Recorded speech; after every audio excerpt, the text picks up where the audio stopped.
తాతయ్య గారు ఇప్పుడు చంద్రబాబు నాయుడు అంటున్నాడు రేపు ఒకసారి నన్ను నమ్మి ఓటేయండి, జగన్ 3,500 ఇస్తా అన్నాడు కదా పెన్షన్, నేను వస్తే 4,000 ఇస్తా అంటున్నాడు. అయ్యా 4,000 ఇస్తానంటున్నాడు జగన్. ఈయన అప్పుడు ఎన్నో పథకాలు పెట్టాడు, అన్ని పథకాలు మనకు జరిపించాడండి, జరిపించలేదు కదా. ఇవాళ అవ్వాతాతలు కూడా మంచం మీద ఏకంగా పడిపోయిన వాళ్ళు లేకనే మంచాలతో తోడి తీసుకెళ్తున్నారండి. అలాంటి వాళ్ళు వాలంటీర్లుగా ద్వారా ఇస్తే కాడికి తెచ్చేసుకోరండి. వాలంటీర్గా ద్వారా లేదండి. ఇప్పుడు ఏంటంటే సత్యలేఖం కానీ లేకపోతే బ్యాంకులు కానీ అంటున్నారు. ఈ బ్యాంకులకి వెళ్ళాలంటే ఉట్టిగడ్డ తీసుకెళ్తున్నారండి. అక్కడ ఆ తమ్మ కూడా వేయించినా కూడా మామూలుగా ఆ బ్యాంకు వాళ్ళు ఈతలు రావట్లేదండి. బ్యాంకు వాళ్ళు ఈతలు రాండి, తమ్మ ఎలాగేస్తారండి. అందు కాబట్టి ఈ కాగితాలు పట్టుకెళ్ళి వాళ్ళు ఎనిమిది వేస్తున్నారండి. అలాగే ఎన్నో బాధలు పడుతున్నారండి. మనుషులు లేకపోవడం చాలా బాధ ఇబ్బందిగా ఉందండి, చాలా ఘోరంగా ఉందండి. ఈ చంద్రబాబు నాయుడు గారు పరిపాలన చూస్తుంటే చాలా ఘోరంగా ఉందండి.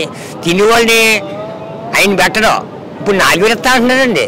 4,000 ఇస్తా అంటే ఎందుకంటే ముందు ఇచ్చేసి 4,000 అమ్మ ఒడి అన్నారు, ఏదో అన్నాడు, అదే అన్నాడు, ఇదే అన్నాడు, ఇంటింటికి ఉద్యోగం అన్నాడు, ఈ అద్దె చేస్తాను ఇది చేస్తాను, బ్యాంకులకు మామూలుగా రుణమాఫీ అన్నాడు, రైతులకు రుణమాఫీ అన్నాడు, అవి ఇచ్చేటండి. ఇవాళ నాకు ఏంటంటే ఇవాళ ఎరస వస్తుందండి. ఆయనకి 4,000 అంటారు.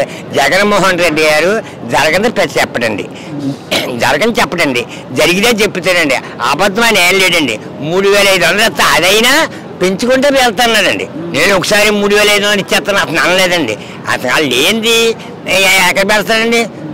మేము పెద్దలు అన్నాడంటే 3,500 ఇచ్చేస్తానంటే ఎందుకు ఇవ్వలేదంటారు మళ్ళీ మన నెలలోనే. అంతే కాబట్టి నేను పెంచుకుంటే 250 ముందులాగే నేను పెంచుకుంటే 3,500 ఇస్తా అంటున్నానండి.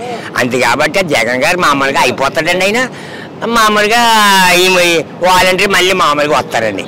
అందరూ కలిసి వస్తున్నారు, జగన్ ఒక్కడే కదా తాత. అందరూ ఏమండి పనికి మాటల దాంట్లో అందరూ వస్తాయి. 10 రూపాయలు ఇస్తారన్నా పోతారన్నా. పెడతాడికి దానికి వెళ్తానండి, పెట్టిన దానికి వెళ్తాను. పథకాలన్నీ ఇస్తాడు ఈయన ఒక్కటి వెళ్తే సరిపోతుందండి. ఈయనకి నేను మంచి చేస్తేనే నాకు ఓటేయమంటాడండి. మరి అట్లాగా నేను 4,000 ఇచ్చేస్తాను, 5,000 ఇచ్చేస్తాను అలాగే అంటలేదు కదండి. నా వల్ల నీ ఇంట్లో మంచి జరిగి ఉంటేనే నాకు ఓటు వేయండి, లేకపోతే వద్దు అన్నాడు. అంతగా అన్న సీఎం అవడం ఉన్నాను. ఈయన అనొచ్చు కదండి, ముందు ఇలా చేశాను నాకు ఓటు వేయండి బాబు అనొచ్చు కదండి. మరి ఈయన మీరు ఎందుకు అనలేదండి. నేను 4,000 ఇచ్చేస్తాను, 5,000 ఇచ్చేస్తాను అన్న మాట అంటున్నాడండి. ఇచ్చేదేముంటుందండి. అందు కాబట్టి జగన్మోహన్ రెడ్డి గారు మళ్ళీ మామూలు సీట్లు వస్తాయండి, ఆయన అవుతాడండి.